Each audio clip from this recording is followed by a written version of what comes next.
খবরের শুরুতে দেখে নেব আজকের সংবাদ শিরোনাম। দিল্লি যাদের মামাবাড়ি, বাংলা ছাড়ো তাড়াতাড়ি। ঢাকায় ভারতীয় হাইকমিশনে ঘেরাওয়ের চেষ্টা। যে মুহূর্তে চাইব ফের ভারতকে যুদ্ধের হুমকি পাকিস্তানে, কি হতে চলেছে? মহিলাকে আগিয়ে দেয়, ওদের কাছে বন্দুক ছিল। টার্গেট অভিষেক, কলকাতা বিমানবন্দরে ভয়ঙ্কর কাণ্ড। মেইন রোডে আর চলবে না টোটো, কড়া বার্তা পরিবহন মন্ত্রী। আসছে নতুন নিয়ম। অভিষেকের বিমান বিলাস, 4 বছরে হাওয়ায় উড়েছে তৃণমূলে 150 কোটি। যারা আপনাদের লুট করেছে, আজ তারা নিজেরাই এসে লুট করা টাকা ফেরত দিচ্ছে। মোদির মুখে বিকাশের কথা। হুড়মুড়িয়ে ভেঙে পড়ল মন্দির, ভিতরে আটকে পুণ্যার্থীরা। বাড়ছে হতাহত, ভয়ঙ্কর ঘটনা মহারাষ্ট্রে। ইতিহাসকে হোয়াইট ওয়াশ করার চেষ্টা হয়েছে। আগের সরকার পশ্চিমবঙ্গকে অনুপ্রবেশকারীদের ঘাঁটি বানিয়েছে নরেন্দ্র মোদী। বোলপুরের পর সিউড়ি পুরসভা আবারও ইস্তফা চেয়ারম্যানের, দুক্ষেত্রেই কারণ শারীরিক অসুস্থতা। বিএসএফ এর তাড়া খেয়ে পালালো অনুপ্রবেশকারীরা। কাঁটাতার না থাকার সুযোগে অনুপ্রবেশের চেষ্টা মালদা সীমান্তে। প্রাক্তন তৃণমূল নেতাকে দেখেই ডিম চোরচ স্লোগান, বাঁচতে পাশের একটি বাড়িতে আশ্রয়। গ্রেফতার ফলতার পুষ্পা, জাহাঙ্গীর খানের স্ত্রী। কি অভিযোগ তার বিরুদ্ধে? শিক্ষামন্ত্রী পদত্যাগের দাবি। এবার থালা চামচ নিয়ে বিক্ষোভে নামছে ককরোচ জনতা পার্টি। যুদ্ধবিরতি লঙ্ঘন আমেরিকা ইসরায়েলে, জবাবে ফের হরমুজ বন্ধ করল ইরান। দীঘার সৈকতে মর্মান্তিক দুর্ঘটনা, স্পিড বোটের আঘাতে ছিন্ন ভিন্ন শরীর, মৃত্যু পর্যটকের। কাটমানি শেষ, কাজ শুরু হয়েছে। তৃণমূলকে দুষে বাংলায় উন্নয়নে বার্তা মোদির। মহারাষ্ট্রে ভক্তদের মাথার উপর হুড়মুড়িয়ে ভাঙল মন্দিরের ছাদ, মৃত অন্তত 5, চাপা পড়ে বহু। বাংলা থেকে পুশব্যাক, বাংলাদেশে ঘাট ধাক্কা, মালদহে কাঁটাতারহীন সীমান্তে তুমুল উত্তেজনা। পশ্চিমবঙ্গে ইতিহাসকে ভোলানোর চেষ্টা করেছে কংগ্রেস, অভিযোগ মোদির। জারি হলো লাল কমলা সতর্কতা, ফের বৃষ্টির পূর্বাভাস দক্ষিণবঙ্গে। পশ্চিমবঙ্গকে পাকিস্তানে যুক্ত করার চেষ্টা হচ্ছিল, তোষণের রাজনীতি করছে কংগ্রেস, তীব্র আক্রমণ মোদির। চুরি করেছিলেন ত্রিপল, সবুজ আবির মাখিয়ে খালি গায়ে খালি পায়ে হাঁটানো হলো টিএমসি কর্মীকে। একবার থামলেই পড়ছে লাঠির বাড়ি। ভারত অবস্থান পরিবর্তন না করলে যুদ্ধ করব, সিন্ধু জল চুক্তি স্থগিত হওয়ার হুমকি পাক প্রতিরক্ষা মন্ত্রী। সমুদ্রে এবার ভারতের দাপট, রবিবার নৌসেনা অন্তর্ভুক্ত হচ্ছে একসঙ্গে 3 যুদ্ধজাহাজ, উদ্বোধনে প্রধানমন্ত্রী। এতক্ষণ শুনছিলেন সংবাদ শিরোনাম, এবার আসছে বিস্তারিত খবরে। ভিডিওটি ভালো লাগলে লাইক করুন এবং আমাদের ইউটিউব চ্যানেলটি সাবস্ক্রাইব করুন। অভিষেকের বিমান বিলাস, 4 বছরে হাওয়ায় উড়েছে তৃণমূলে 150 কোটি। এবার প্রশ্নের মুখে তৃণমূলের বিমান বিলাস। 4 বছরে বিমান ও হেলিকপ্টার ভাড়ার জন্য দলে প্রায় 150 কোটি টাকা খরচ হয়েছে। আর এই খরচের বেশিরভাগটাই হয়েছে দলের সর্বভারতীয় সাধারণ সম্পাদক অভিষেক বন্দ্যোপাধ্যায়ের জন্য। দলের তৃণমূল স্তরে কর্মীরা যেখানে আইনি সহায়তার জন্য গ্যাটের কড়ি খরচ করেছেন, সেখানে অভিষেক এই বিমান বিলাস নিয়ে প্রশ্ন উঠতে শুরু করেছে। নির্বাচন কমিশনকে দেওয়া দলে খরচ সম্পর্কিত অডিট রিপোর্ট এই তথ্য সামনে এসেছে এবং এই রিপোর্ট অনুযায়ী 2022 সালে বিমান ভাড়া বাবদ 35 কোটি টাকার বেশি খরচ হয়েছে। পরের বছর খরচ কমে দাঁড়িয়েছে 13 কোটি টাকা। 2024 সালে লোকসভা নির্বাচন ছিল, সেই বছর বিমান ও হেলিকপ্টার বাবদ 46 কোটিরও বেশি খরচ হয়েছে। 2024 সালে গোটা নির্বাচনের জন্য তৃণমূলে 82 কোটি টাকা খরচ হয়েছে। তার মধ্যে বেশিরভাগটাই খরচ হয়েছে বিমান ও হেলিকপ্টার ভাড়ার জন্য। 2025 সালে কোনো নির্বাচন ছিল না, সে বছরও বিমান খরচ বাবদ 37 কোটি টাকার বেশি খরচ হয়েছে। 2024 সালে লোকসভা নির্বাচনে গোটা দেশে প্রায় 174 কোটি টাকা খরচ করেছে বিজেপি। সেখানে একটি আঞ্চলিক দল হিসাবে একটি রাজ্যের নিরিখে শুধুমাত্র বিমান ও হেলিকপ্টার বাবদ তৃণমূলের এই খরচ অনেকটাই বেশি। এক্ষেত্রে কার্যত বিজেপি সহ সব দলকেই ছাপিয়ে গিয়েছে তৃণমূল। বিমান বাবদ দলের খরচের মধ্যে বেশিরভাগই অভিষেক বন্দ্যোপাধ্যায়ের জন্যই হয়েছে, কারণ মমতা বন্দ্যোপাধ্যায় মুখ্যমন্ত্রী থাকাকালীন নির্বাচনের সময় ছাড়া বাকি সময় বিমানে খরচ বহন করত রাজ্য সরকার। চুরি করেছিলেন ত্রিপল, সবুজ আবির মাখিয়ে খালি গায়ে খালি পায়ে হাঁটানো হলো টিএমসি কর্মীকে। একবার থামলেই পড়ছে লাঠির বাড়ি। গায়ে ঢালা হচ্ছে সবুজ আবির, হাতে কালো ত্রিপল, রয়েছে জুতোর মালা, লাঠি হাতে নিয়েছেন মহিলারা। এক তৃণমূল কর্মীকে এভাবে হাঁটানো হলো ভরা রাস্তা দিয়ে, শুধু হাঁটানো বলা ভুল, দুমদাম মারধর করা হচ্ছে তাকে। ইতিমধ্যে সে ভিডিও ভাইরাল সোশ্যাল মিডিয়ায়। অভিযোগ, ওই তৃণমূল কর্মী সরকারি ত্রাণ বেআইনিভাবে জমিয়ে রেখেছিলেন, আর তাতেই ক্ষুব্ধ গ্রামবাসী।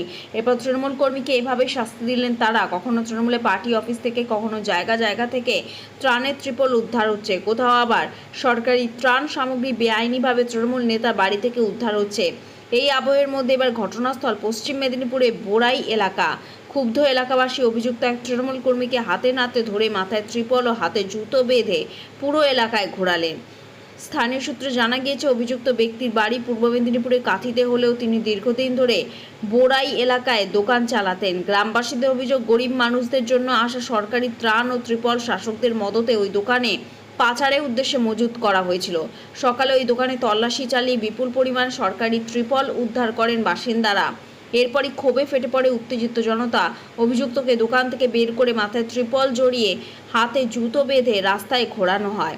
তার দিকে ডিমও ছোড়া হয় বলে অভিযোগ। খবর পেয়ে মোহনপুর থানার পুলিশ ঘটনাস্থলে পৌঁছে পরিস্থিতি নিয়ন্ত্রণে আনে। অভিযুক্তকে আটক করে থানায় নিয়ে আসে। সরকারি ত্রাণ কিভাবে দোকানে এলো তা খতিয়ে দেখছে পুলিশ। নির্মাণে কাজ চলছিল, হুড়মুড়িয়ে ভেঙে পড়ল মন্দিরের ছাদ, মৃত 5। মন্দিরের ছাদ ভেঙে মর্মান্তিক দুর্ঘটনা, বেঘরে প্রাণ হারালেন কমপক্ষে 5 জন, আহত হয়েছেন বহু মানুষ। সংবাদ সংস্থা পিটিআই সূত্রে খবর, মন্দিরের একটি অংশে নির্মাণ কাজ চলছিল, তবে মন্দিরে পুজো চলছিল।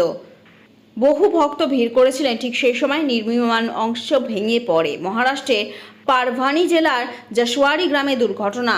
পুলিশ সূত্রে জানা গিয়েছে, জাসওয়ারি গ্রামটি ছত্রপতি সম্ভাজিনগর থেকে প্রায় 190 কিলোমিটার দূরে মানওয়াত রোডের উপর অবস্থিত। পিটিআই সূত্রে খবর, শনিবার বিকেল 3:30 নাগাদ হনুমান মন্দিরের নির্মীয়মান সভামণ্ডল বা বাইরের হলঘরের ছাদের একটি অংশ আচমকায় ভেঙে পড়ে। ঘটনার ভিডিও ইতিমধ্যে প্রকাশ্যে এসেছে। ভিডিওতে দেখা যাচ্ছে নির্মীয়মান হলঘরের লাইন দিয়ে দাঁড়িয়ে রয়েছে ভক্তরা।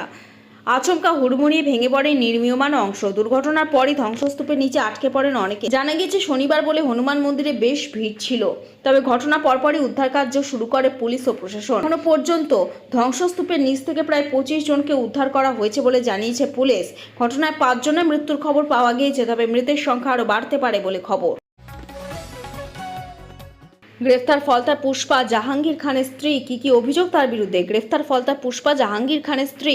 আর সকালে ডায়মন্ড হারবার জেলা পুলিশের হাতে গ্রেফতার হয়েছেন তিনি। জাহাঙ্গীরকে পুলিশের হাত থেকে ছাড়ানোর নামে থানায় তাণ্ডবের চেষ্টার অভিযোগ উঠেছিল ধৃতের বিরুদ্ধে। এই ঘটনার পর থেকে খোঁজ মিলছিল না জাহাঙ্গীর খানের স্ত্রীর। আগেই জাহাঙ্গীরের স্ত্রীর নামে অস্ত্র ও বিস্ফোরক আইনে জোড়া মামলা রুজু করেছিল পুলিশ। এবার গ্রেফতার হলেন তিনি। গাড়ি করে পালানোর সময় বিষ্ণুপুর থানা এলাকার জুলপিয়া রোড থেকে জুলপিয়া রোড থেকে গ্রেফতার দাবি পুলিশের। জাহাঙ্গীরকে পুলিশের হাত থেকে ছাড়ানোর নামে থানায় তাণ্ডবের চেষ্টার অভিযোগ। বেআইনি জমায়েতের আগের রাতে জাহাঙ্গীরের স্ত্রীর গোপন বৈঠক। ফলতার মল্লিকপুরে জাহাঙ্গীরের স্ত্রীর গোপন বৈঠকের দাবি পুলিশের। তারপর থেকে খোঁজ মিলছিল না জাহাঙ্গীর খানের স্ত্রীর। জাহাঙ্গীর খান আগেই গ্রেফতার হয়েছেন। কয়েকদিন আগেই তাকে হাজত থেকে ছাড়ানোর জন্য হামলা হয়েছিল থানায়। অভিযোগ ওঠে, জাহাঙ্গীরের স্ত্রীর নেতৃত্বেই এই হামলা চালানো হয়। আগে থেকেই লোক জমায়েত করেছিলেন জাহাঙ্গীরের স্ত্রী এবং বেশ ভালো সংখ্যক থানার সামনে নিয়ে তাণ্ডব চালায়। ভাঙচুর করা হয় পুলিশের গাড়ি, এমনই অভিযোগ উঠেছিল। যদিও পুকুরে ঝাঁপ দিয়ে সাঁতরে অন্য পারে উঠে যায় অনেকেই। এই ঘটনায় 8 জনকে গ্রেফতার করেছিল পুলিশ। অভিযোগ দায়ের হয় জাহাঙ্গীরের স্ত্রীর বিরুদ্ধেও। এই ঘটনার পর থেকেই পলাতক ছিলেন ফলতার জাহাঙ্গীর খানের স্ত্রী। অবশেষে শনিবার 20 জুন সকালে তাকে গ্রেফতার করেছে ডায়মন্ড হারবার জেলা পুলিশ। অবশেষে গ্রেফতার জাহাঙ্গীর খানের স্ত্রী। আজ সকালে বিষ্ণুপুর থানা এলাকার ঝুলপিয়া রোড থেকে তাকে গ্রেফতার করল ডায়মন্ড হারবার জেলা পুলিশ। এই নিয়ে ফলতা থানায় হামলার ঘটনায় ধৃত বেড়ে হলো 27 জন। বৃষ্টিতে বিপর্যস্ত উত্তরবঙ্গ, দক্ষিণবঙ্গের জেলাগুলিতে ভারী বর্ষণের পূর্বাভাস। মৌসুমী অক্ষরেখা পাঞ্জাব থেকে বিহার পর্যন্ত বিস্তৃত, একটি হরিয়ানা ও উত্তরপ্রদেশের উপর দিয়ে গেছে। বঙ্গোপসাগর থেকে নিম্নচাপ অক্ষরেখা সরে গিয়েছে। আবহাওয়ার কিছুটা উন্নতি হবে। দক্ষিণবঙ্গে শনিবার, রবিবার ও বুধবার বিক্ষিপ্তভাবে বজ্রবিদ্যুৎ সহ বৃষ্টির সম্ভাবনা। কয়েক জেলায় ভারী বৃষ্টির পূর্বাভাস রয়েছে। দুপুরে ও রাতের দিকে ঝড় বৃষ্টির সম্ভাবনা বেশি থাকবে।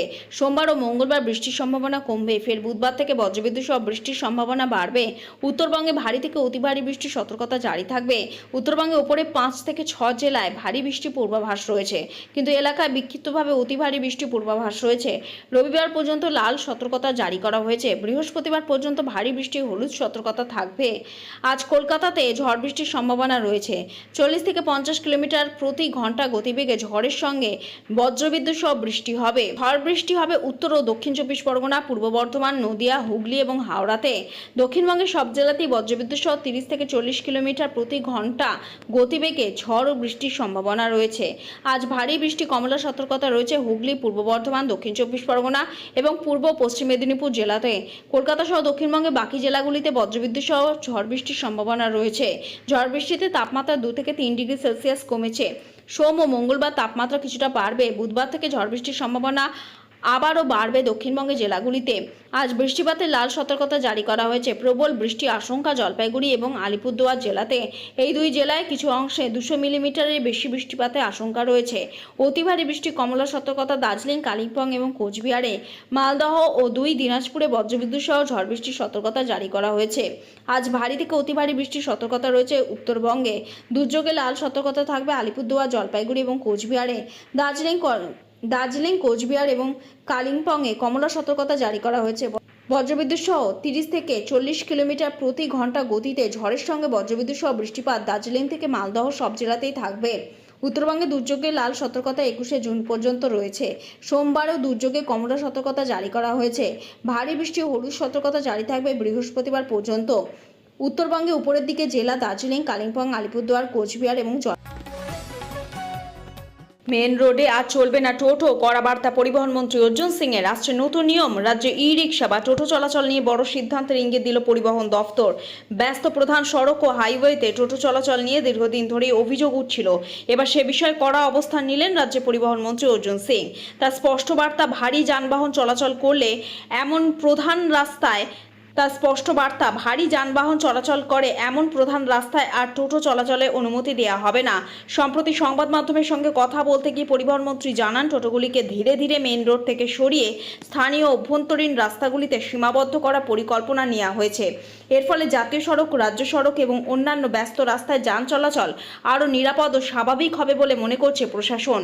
অর্জুন সিং বলেন, সুপ্রিম কোর্টের নির্দেশিকা অনুযায়ী ভারী যানবাহন চলাচলকারী গুরুত্বপূর্ণ সড়কে টোটো চলাচলের নিরাপত্তার দিক থেকে ঝুঁকিপূর্ণ। সেই কারণে আদালতের নির্দেশ মেনে পরিবহন দফতর প্রয়োজনীয় পদক্ষেপ নেওয়ার কথা ভাবছে। পরিবহন দফতরের মতে, বর্তমানে বহু এলাকায় টোটো প্রধান সড়কে চলাচল করায় যানজটের পাশাপাশি দুর্ঘটনা আশঙ্কা বাড়ছে। বিশেষ করে বাস, ট্রাক এবং অন্যান্য ভারী যানবাহনের সঙ্গে একই রাস্তায় টোটো চললে যাত্রী নিরাপত্তা নিয়ে প্রশ্ন তৈরি হচ্ছে। প্রশাসনিক সূত্রে খবর, ভবিষ্যতে টোটোর জন্য নির্দিষ্ট রুট বা নির্দিষ্ট এলাকায় পরিকল্পনাও করা হতে পারে। এর মাধ্যমে একদিকে যেমন টোটো চালকদের জীবিকা বজায় থাকবে, অন্যদিকে সড়ক নিরাপত্তাও নিশ্চিত করা সম্ভব হবে। রাজ্যে টোটো এখন সাধারণ মানুষের দৈনন্দিন যাতায়াতের অন্যতম গুরুত্বপূর্ণ মাধ্যম।